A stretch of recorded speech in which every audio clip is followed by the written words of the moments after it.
Shalom à tous. On est très heureux de se retrouver avec Midreshet Yehuda Manitou et avec le professeur Elisheva Revel. Je crois que c'est la 3e ou 4e conférence que vous donnez sur le sujet que vous connaissez. Je sais plus. Vous connaissez bien, puisque vous avez été directrice du département d'histoire de l'art de l'Université hébraïque de Jérusalem.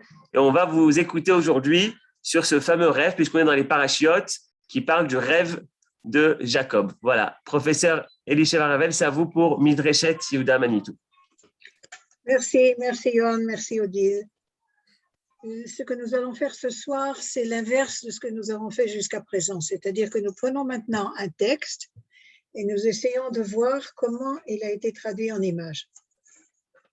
Un texte que nous connaissons tous, une paracha que moi j'aime particulièrement parce que c'est la paracha de Bar Mitzvah de notre petit-fils aîné, de Nir El-Hanan, et en même temps parce que c'est la paracha de Mahanaïm, à la fin du texte de Vayetze. Mais ce qui nous intéresse, nous, c'est le début justement de ce texte et le passage qui concerne le songe que Jacob va interpréter après avoir quitté Lavan et essayer d'obéir et de se remettre en route pour Canaan. ויחלום והנה סולם מוצב ארצה וראשו מגיע השמיימה והנה מלאכי אלוקים עולים ויורדים בו והנה השם ניצב עליו ויאמר אני השם אלוקי אברהם אביך ואלוקי יצחק הארץ אשר אתה שוכב עליה לך אתננה ולזרעך. Jacob, après être sorti de Beersheba, il va vers Haran. Il atteignit l'endroit et il y passa la nuit parce que le soleil s'était couché. Il prit une des pierres de l'endroit, la mit sous sa tête et se coucha en ce lieu. Il eut un songe que voici. Une échelle était dressée sur la terre, son sommet atteignait le ciel. Et des messagers divins montaient et descendaient le long de cette échelle. Et voici que l'Éternel se tenait sur lui et disait, je suis l'Éternel, le Dieu d'Abraham ton père, et le Dieu d'Isaac, cette terre sur laquelle tu reposes, je la donne à toi et à ta postérité. Elle sera ta postérité comme la poussière de la terre, et tu t'étendras au couchant et au levant, au nord et au midi, et toutes les familles de la terre seront heureuses par toi et par ta postérité. Oui, je suis avec toi, je veillerai sur chacun de tes pas, et je te ramènerai dans cette contrée, car je ne t'abandonnerai pas avant d'avoir accompli ce que j'ai promis à ton sujet. Jacob s'était réveillé, s'écrie « Assurément, l'Éternel est présent en ce lieu, et moi, je l'ignorais. » Et saisi de crainte, il ajouta « Que ce lieu est redoutable, ceci n'est autre que la maison du Seigneur, et c'est ici la porte du ciel. » Vayar vayomer manora hamakom hazeh, en ze ki im bet Elokim, veze shar hashamayim.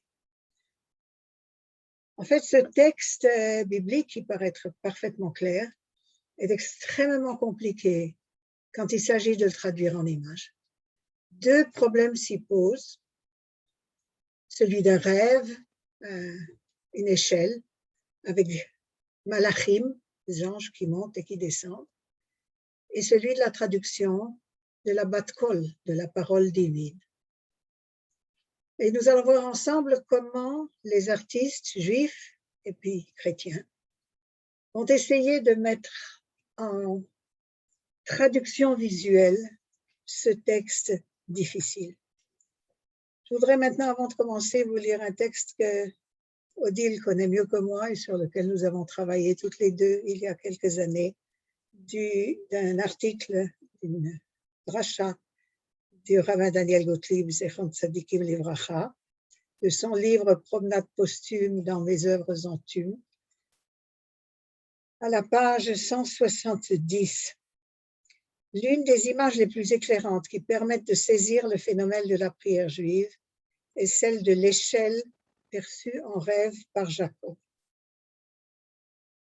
Voici une échelle, sa base était sur terre, son sommet atteignait le ciel, et des anges de Dieu y montaient et y descendaient. C'est la traduction de Daniel. Une première remarque portera sur l'ordre dans lequel se présentent les termes monter et descendre.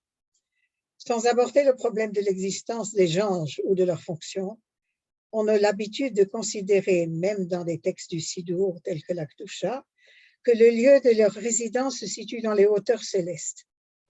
Leur mouvement naturel devrait donc se manifester par une descente préalable à la remontée.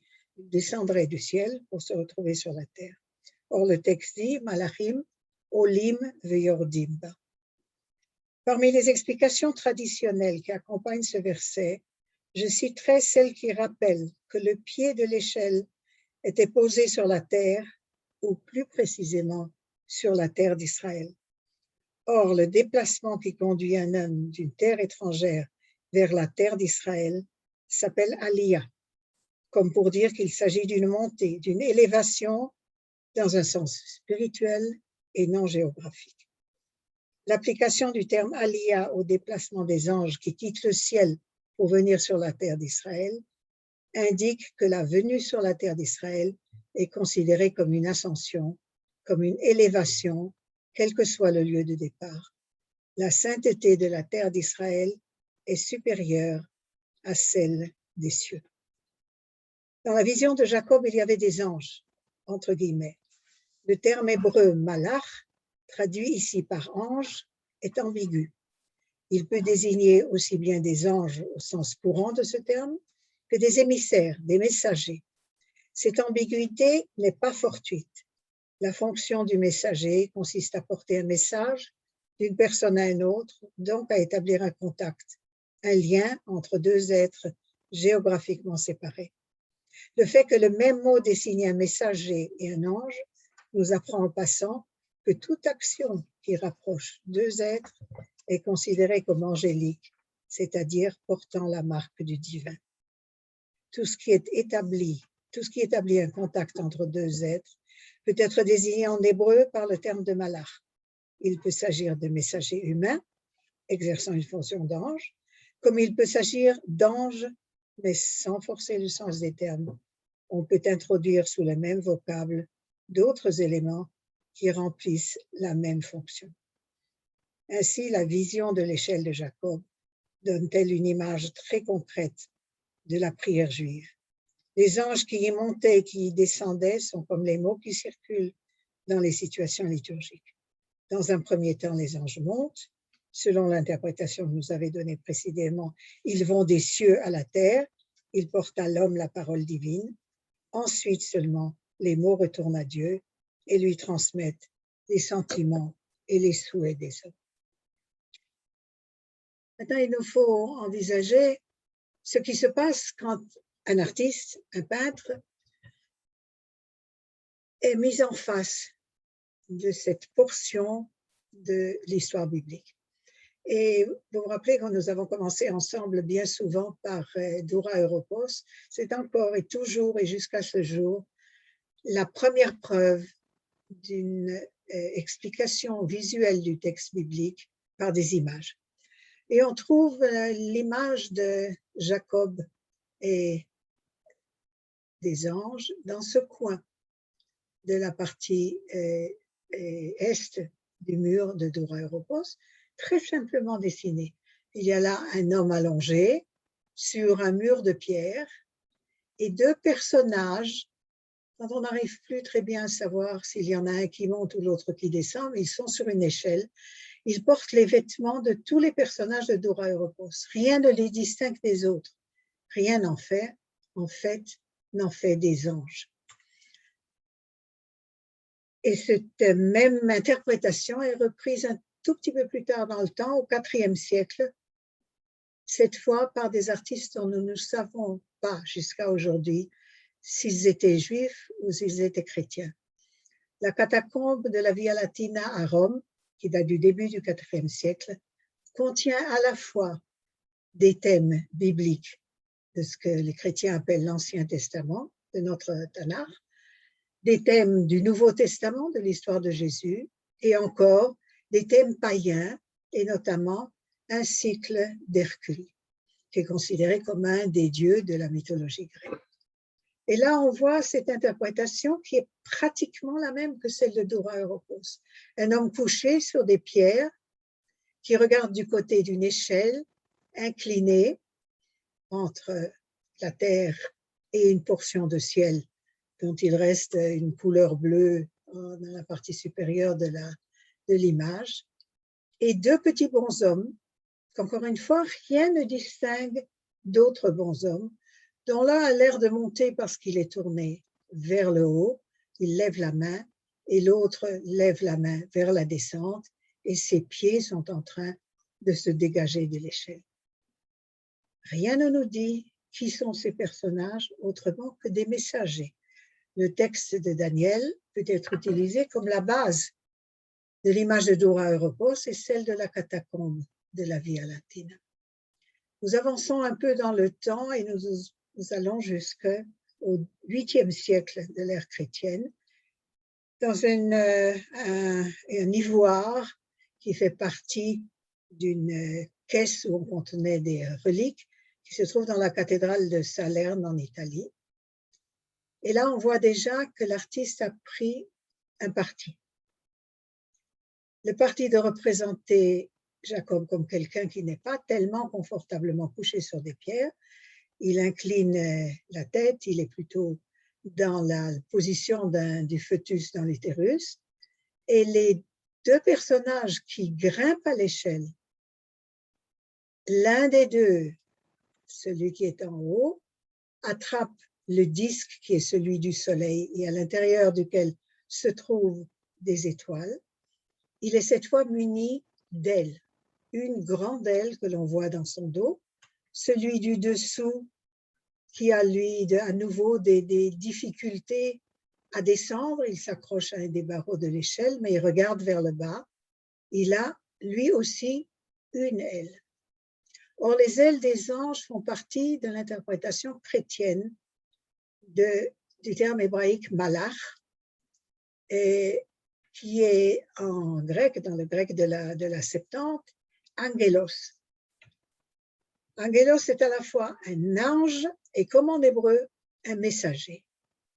Mais il y a déjà, chez les pères de l'Église au 4e, 5e siècle et sûrement au 8e, une discussion sur la qualité physique des anges, sur la personnalité des anges, sur les différents anges, sur la hiérarchie des anges.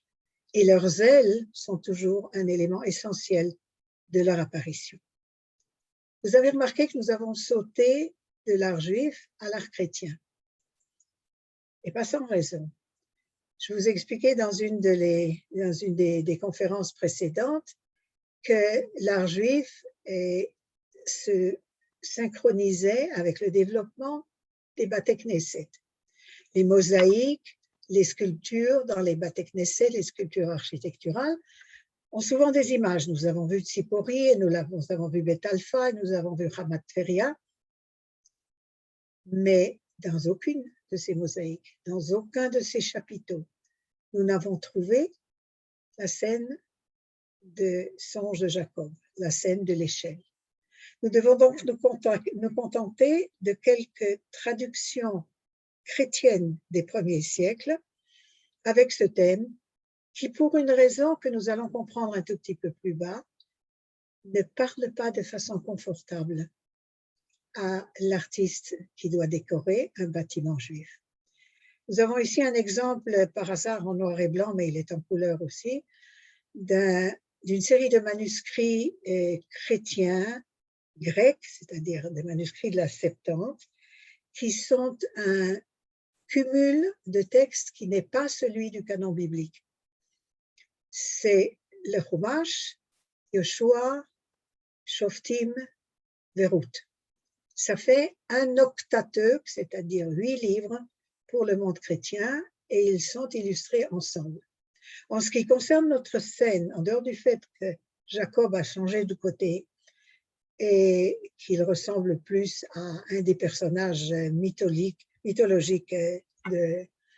monde chrétien, regardez les anges. Il y en a un qui est vraiment en train de monter l'échelle. Il a une aile dans le dos, mais une seule. Le second est en train de descendre de l'échelle de façon très claire. Il ne descend pas vers Jacob, il va ailleurs. Lui n'a pas encore d'elle. Dans une deuxième version de l'Octateuque, quelques années plus tard, l'ange qui monte vers le ciel, monte vers à nouveau le disque du soleil avec les étoiles. Il a deux ailes et celui du bas a deux ailes aussi. Et là aussi, c'est une interprétation chrétienne absolument évidente. L'ange et chacune de ses ailes créent la Trinité. Dieu le Père, le Fils et le Saint-Esprit, la Trinité qui est l'essentiel de la religion chrétienne. Et voilà tous les deux l'un à côté de l'autre et vous pouvez voir la différence entre les deux images, dont vraisemblablement l'artiste était le même, mais a évolué dans son interprétation typologique. On en arrive à un octateuque qui, lui, est du Xe siècle, et là, vous le voyez en couleur, et là, les choses deviennent claires.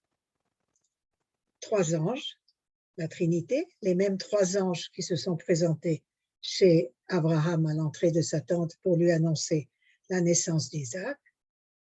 Tous les trois ont un nimbe, ce qui, chez les chrétiens des premiers siècles, indique la sainteté des personnages.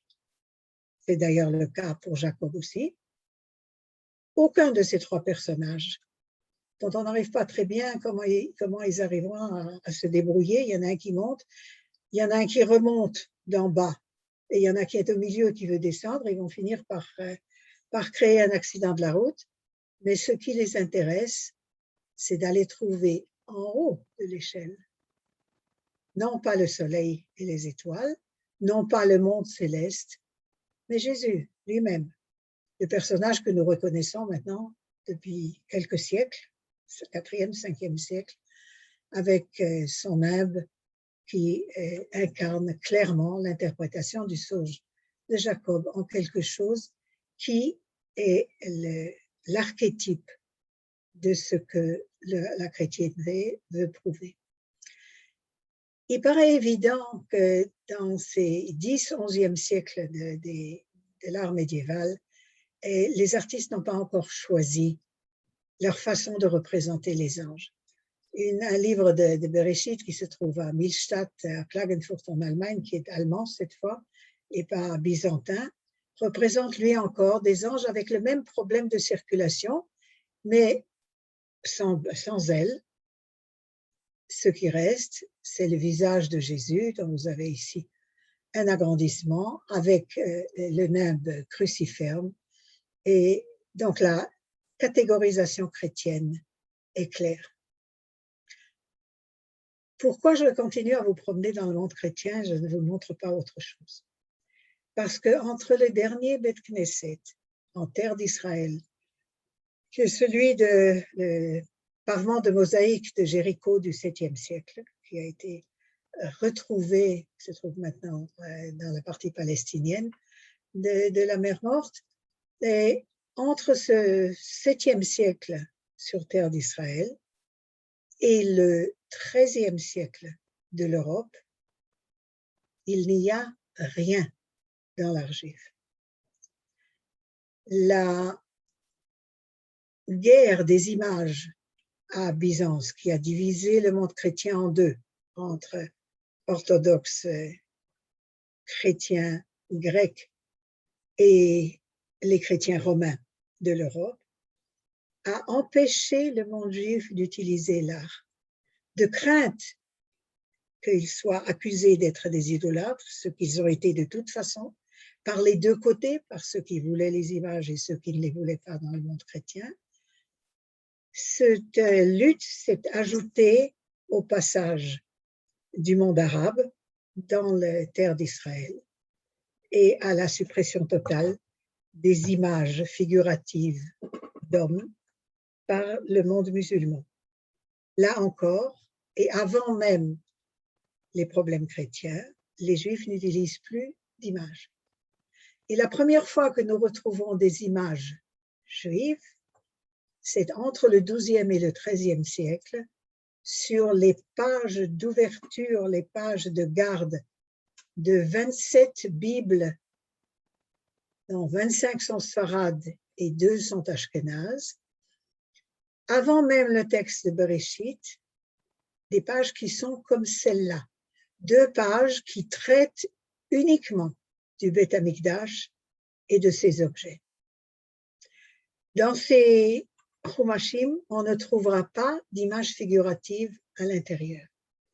Pour trouver des images figuratives dans le monde juif, il nous faudra attendre les Haggadot Sfarad de l'Espagne de l'âge d'or, de l'Espagne du XIIIe, XIVe siècle. Ces Haggadot contiennent toutes, soit au début, soit à la fin, un cycle d'images qui raconte l'histoire du monde, depuis la création jusqu'au don de la Torah. Et là, nous retrouvons notre sujet. Là, nous retrouvons notre thème et nous le retrouvons dans une interprétation juive qui va devenir spécifiquement juive puisqu'elle correspondra à ce que les Mefarshim disent de cet événement. Dans celle qu'on appelle la Haggadah d'or, qui a été écrite à Barcelone, écrite et enluminée à Barcelone au XIVe siècle, à peu près une dizaine d'années avant le début de l'Inquisition, c'est-à-dire avant 1390, et bien sûr avant 1492, qui est l'expulsion. Et on l'appelle la Haggadah d'or parce que le fond de toutes les miniatures est en feuilles d'or. C'est très difficile à rendre avec des photos, mais c'est très brillant et c'est singulièrement beau. Et là, nous avons un essai intéressant de l'artiste qui n'a jamais signé son nom, les Haggadot ne sont pas signés, nous ne savons pas qui étaient les artistes, de reprendre les thèmes qu'il a vus chez les chrétiens et d'en faire un thème spécifiquement juif. Jacob ici est couché sur le sol et 2 anges sont à côté de lui. Il va s'engager, c'est la terre d'Israël, ils sont là, ils sont descendus, il faudra qu'il trouve un moyen de remonter. Il y en a un qui est déjà en haut, qui est en train d'atteindre le dernier barreau de l'échelle et l'attend en haut dans les cieux, un autre ange dont nous voyons ici l'aile, qui va l'accueillir et qui, lui, va pouvoir redescendre vers Yaakov, comme celui-là, comme celui qui est là à côté de Yaakov. Vous voyez là les détails de ces personnages, la beauté des ailes bicolores de l'ange, interprété ici comme Malach étant un ange, n'étant pas seulement un messager.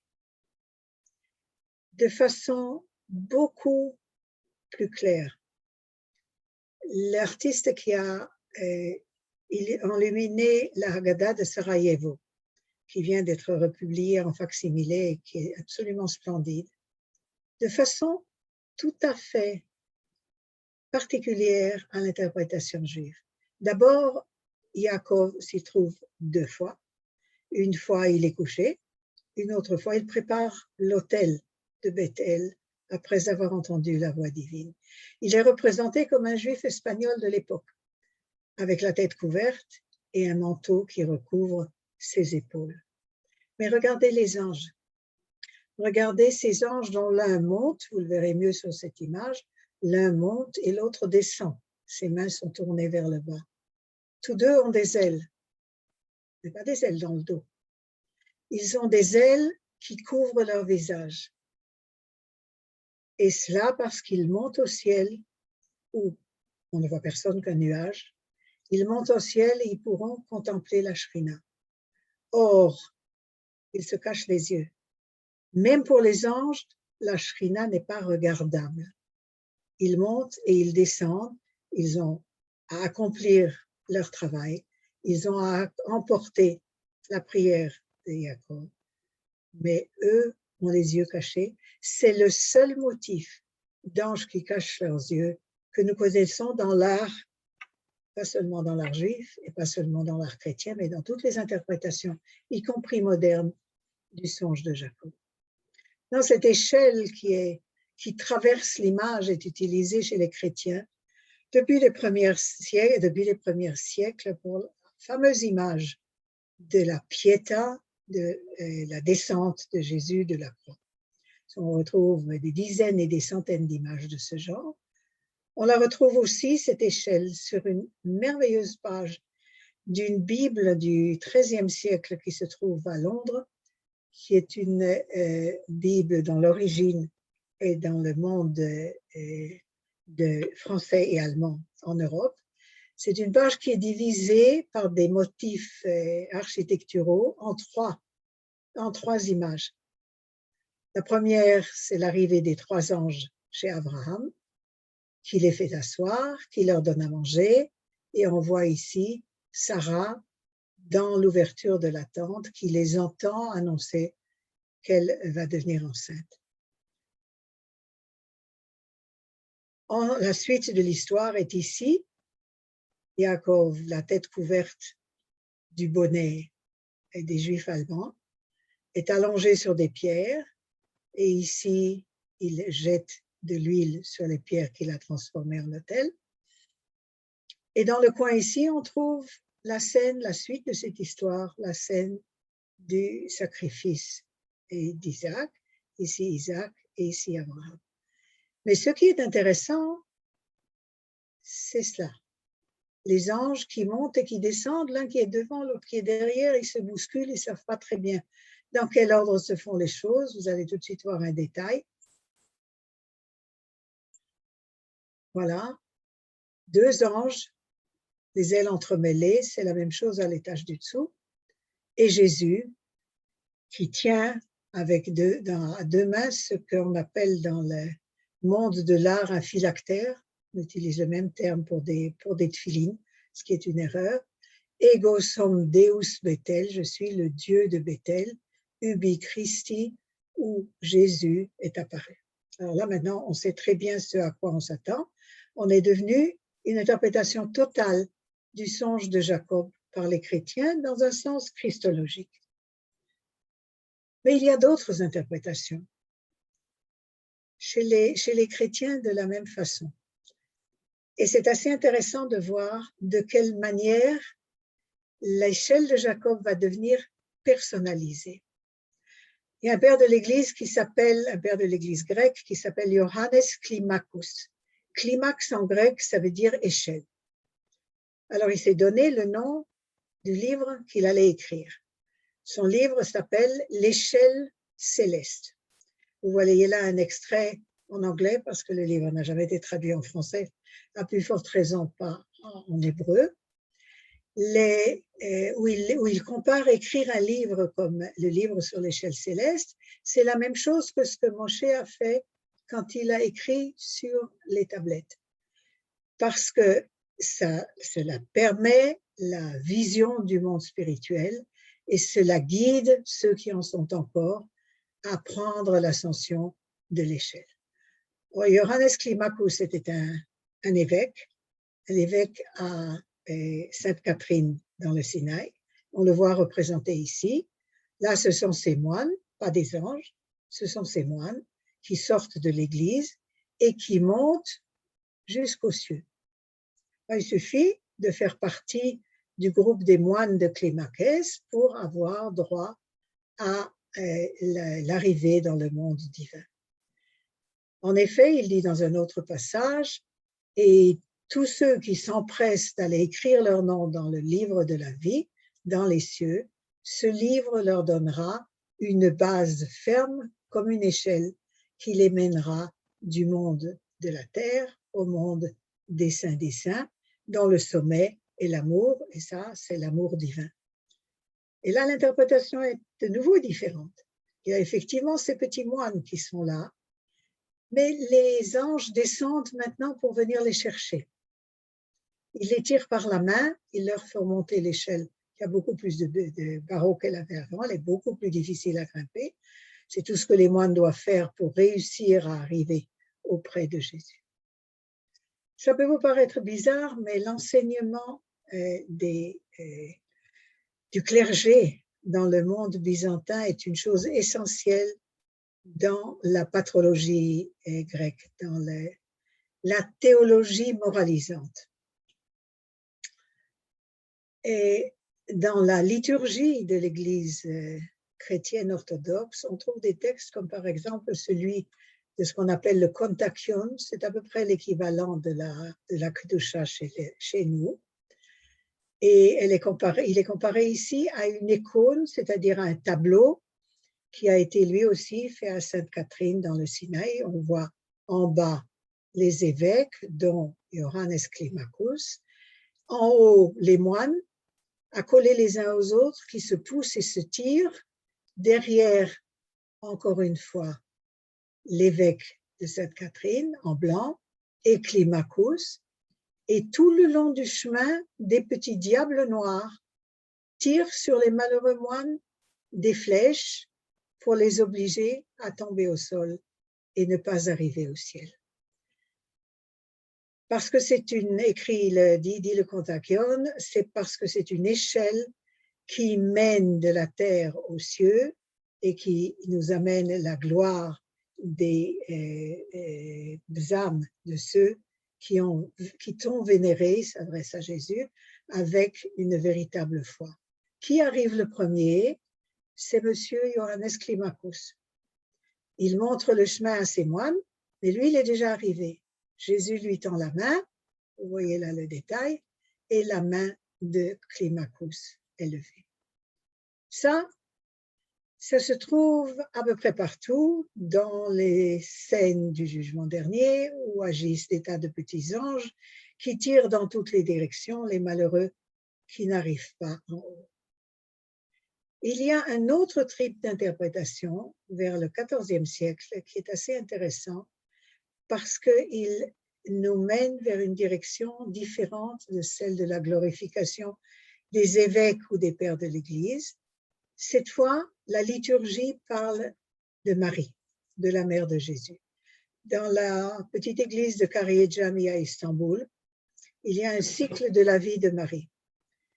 Et il se répand sur les murs comme une fresque à Dura Europos, sur les murs de l'église, avec des textes, vous les voyez écrits ici, qui sont à côté. Yaakov ici est allongé et dort. Il y a derrière lui, le long des barreaux de cette échelle arrondie, des anges, effectivement, qui montent et qui descendent. Et le dernier arrive, non pas chez Jésus tout seul, mais chez Marie et le petit bonhomme qui est assis dans ses bras. Et alors là, on se retrouve dans la complication de la liturgie mariale qui compare Marie à tous les objets du temple et aussi à cette échelle qui lui permet de ramener le divin sur la terre. C'est comme un pont entre les cieux et la terre. Mais maintenant, nous allons arriver à quelque chose de presque drôle. Le féminisme alsacien du XIIe siècle. Et je crois que Daniel savait très bien de quoi on parle là. Il y avait une abbesse d'une église, d'un monastère, sur le mont Saint-Odile à côté d'Obernai. Elle s'appelait Herade von Landsberg. Elle était d'origine allemande. Et elle a écrit un livre énorme de plusieurs volumes qu'elle a appelé Hortus Deliciarum, le jardin des délices. Et ce livre, elle l'a écrit pour l'éducation de ses nonnes. Elle avait à peu près 150 nonnes qui étaient toutes gardées dans le monastère qui existe encore aujourd'hui, en haut du mont Saint-Odile. Elle était, elle, une femme extrêmement savante. Elle savait non seulement l'hébreu, bien entendu, et le grec, elle savait le latin, elle savait l'allemand, elle savait le vieux français. Et elle savait un certain nombre de dialectes aussi. Elle avait lu les pères de l'Église, elle avait lu les sources juives dans leurs textes, elle s'est servie de tout ça. Elle pourrait être, il y a un certain nombre de livres qui ont été écrits dernièrement, je suis en train d'en lire un sur la vie de Hildegard von Bingen. Ces livres-là oublient une des choses essentielles de la vie de cette très haute dame, qui était un des personnages féminins frappants du Moyen-Âge. Et avant qu'on revienne à cette page, je veux que vous voyez cela. C'est une des miniatures de son livre. C'est une miniature qui décrit le jugement dernier. est habituel dans l'art chrétien au Moyen-Âge. Vous l'avez vu sur toutes les cathédrales qui se promènent en Europe, le dessin des malheureux qui se trouvent dans les enfers, que les Satans mangent, qu'ils coupent en tranches, qu'ils torturent, etc. Vous voyez là 4 réseaux de tortures différentes, une femme accrochée par les bras, une femme dont des serpents mangent les seins, enfin des horreurs indescriptibles. Tous les personnages en gris sont des diables, tous les personnages en blanc qui sont nus sont des malheureux qui se trouvent aux enfers. Le feu brûle dans tous les coins.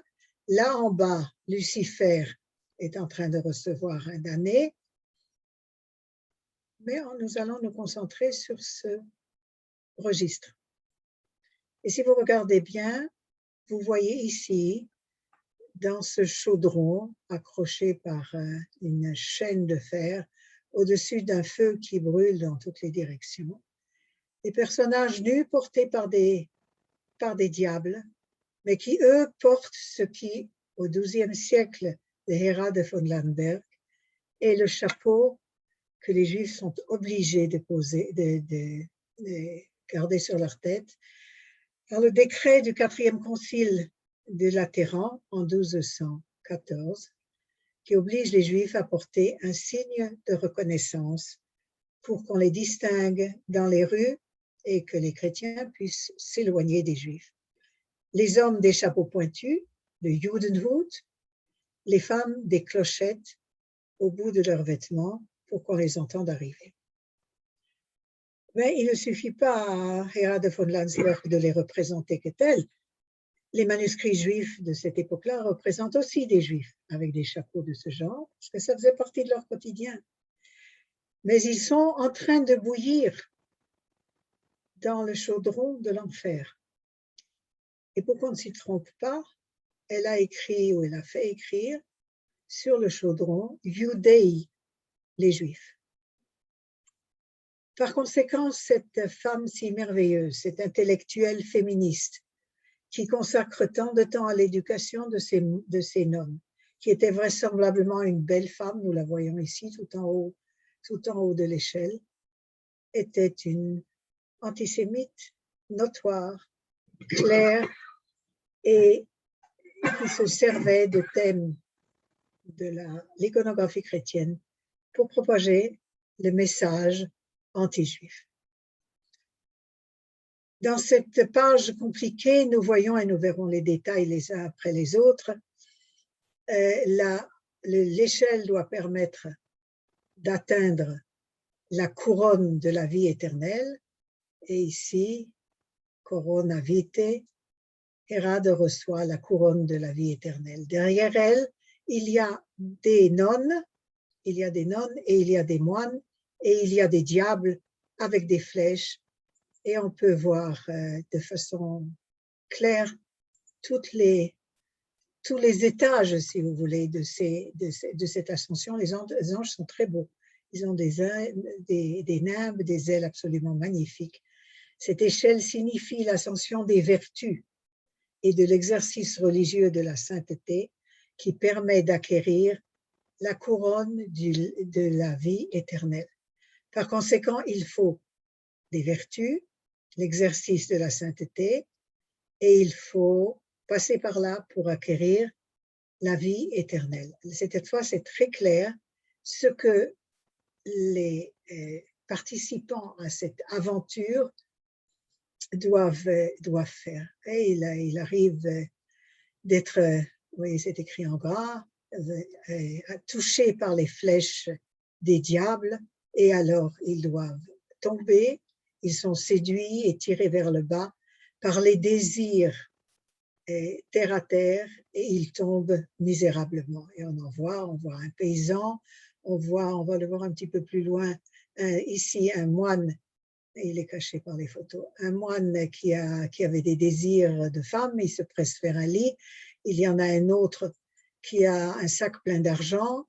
Il y a une femme qui voulait se regarder dans un miroir, et ça c'était une abomination à cette époque-là. C'est du féminisme basé sur la peur, basé sur une emprise sur toutes ces jeunes femmes.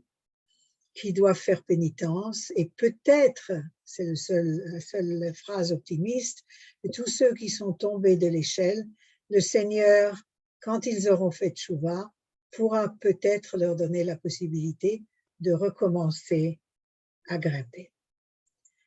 Vous voyez, dans toute cette abondance d'instructions aux moines, aux prêtres, aux pères de l'Église, dans toute cette fabrication de quelque chose qui est à la fois basé sur le texte et l'image biblique et basé sur un détournement intentionnel de l'histoire dans une intention christologique, on voit un enchevêtrement de choses compliquées et vous voyez de plus en plus pourquoi le monde juif s'est abstenu presque totalement, sauf les deux exemples que je vous ai montrés là, et une ou deux autres agadotes, d'utiliser la traduction visuelle de l'échelle céleste, du rêve de Jacob.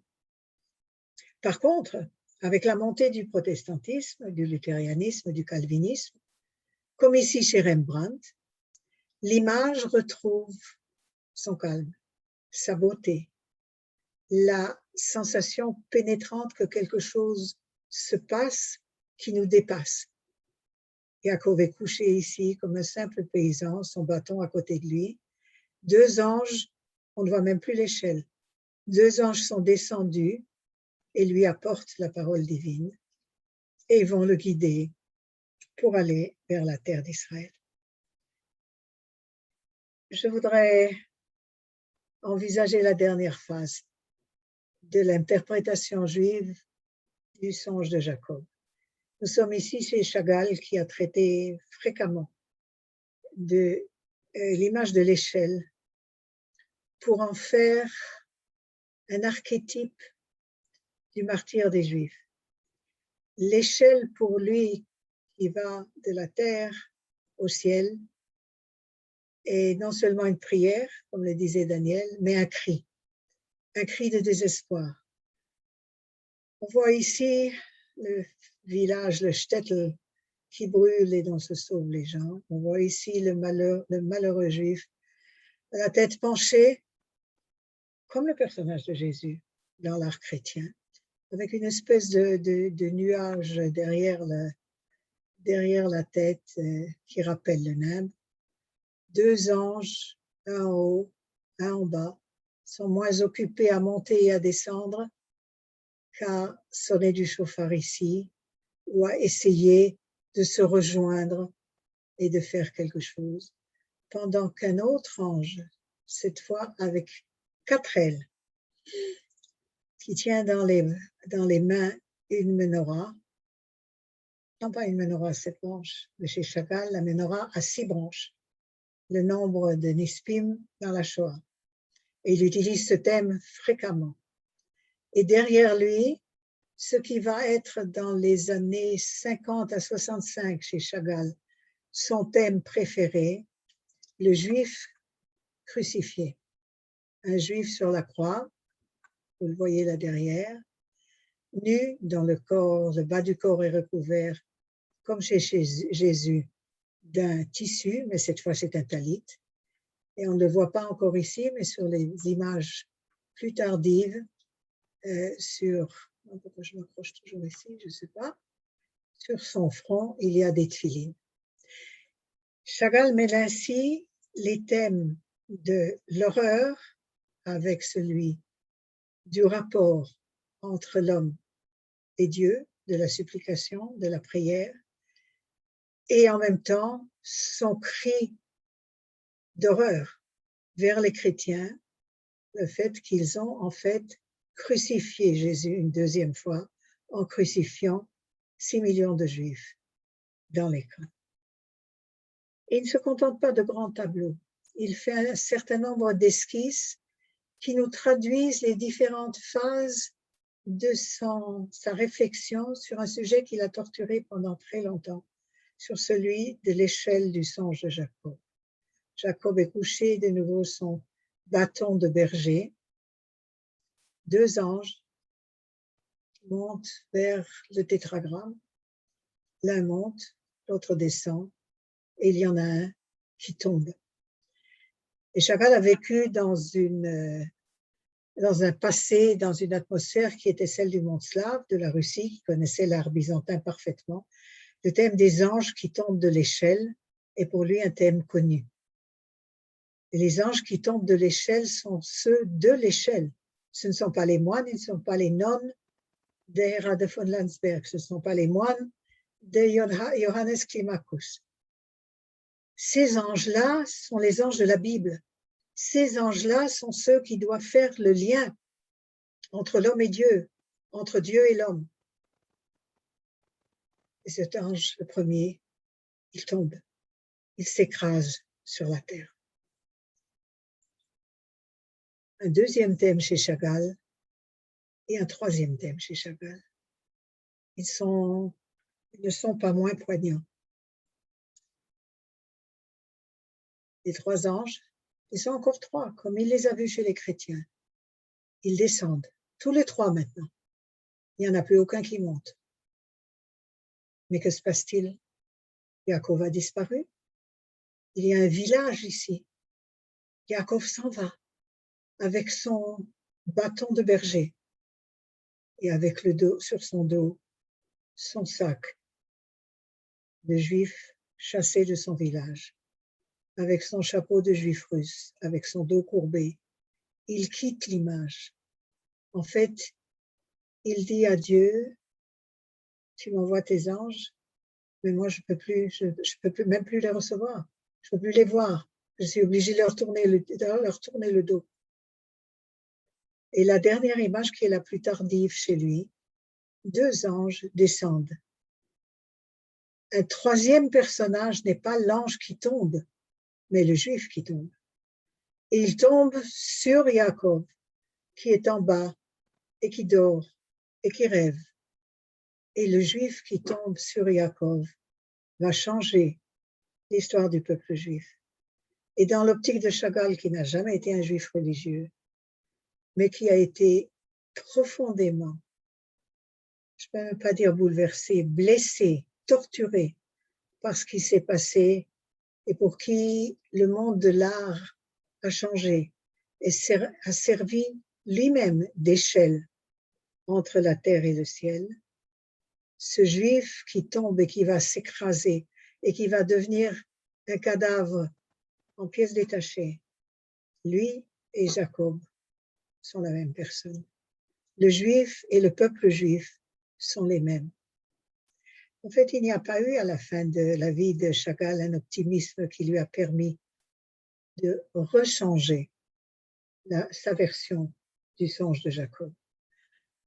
Alors, il faudra nous tourner vers autre chose, vers ce tableau-là, qui, comme Odile le sait, est un tableau de mon mari, son interprétation de l'échelle de Jacob, dont les marches ont été enlevées mais remplacées par des morceaux d'or, et qui a les pieds sur la terre d'Israël et l'arrivée au ciel.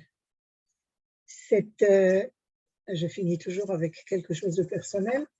Je ne sais pas si vous le verrez. C'est ce tableau que Raniero Fontana a choisi pour le premier livre qu'il a écrit il y a maintenant 10 ans sur André Neher, Le penseur et le passeur.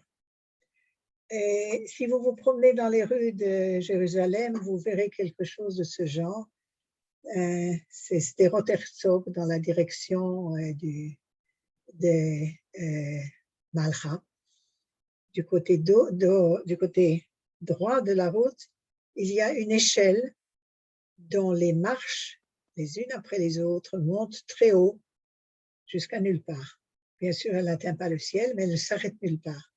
Et il n'y a pas de personnage dessus. Et en fait, c'est ça la version d'un judaïsme qui n'a pas su faire de ce sujet d'autres marches que celle de la traduction, de la crainte de l'ange vis-à-vis de la Shrina, mais de la confiance dans le texte biblique, mais une interprétation qui est post-Shoah et qui permet de rappeler l'importance de ce que le rabbin Daniel Gottlieb, Zecher Tzadikim Livracha, disait dans ce qu'il a écrit, la prière qui permet aux Juifs de rejoindre Dieu, qui permet à Dieu de recevoir le Juif, qui permet l'accomplissement du songe de Jacob à travers les marches de l'échelle qui n'ont plus besoin d'exister.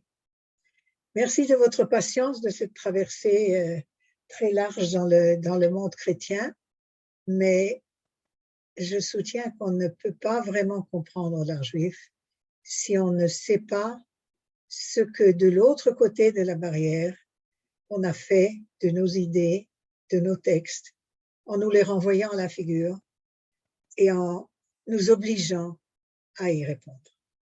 Toda Rabba et Shavua Tov à vous tous, et à tous ceux qui sont là. Je ne sais pas s'il y a eu quelqu'un ou s'il y a eu personne. Non, il y avait 49 participants tout de même. Toda. Odile, tu as quelque chose à ajouter? Non, j'ai appris plein de choses et c'était vraiment super intéressant. Et voilà. Attends, le texte de Daniel dont tu m'avais dit, les enfants en parlent tout le temps, c'est vraiment un texte merveilleux. Ouais. Merci de l'avoir lu. Merci de l'avoir mis à la portée. Regarde le téléphone, vite, j'en ai besoin. Amène-moi le téléphone. Toda Rabba, merci beaucoup. Si à le moment, s'il y a des questions, peut-être des réactions. Il y a un chat là, je vois. Très beau, merci, merveilleux comme toujours. Ça ne sert à rien. Ça, c'est avé. Quelqu'un a des questions? Non. Bon, alors ça veut dire que c'était clair.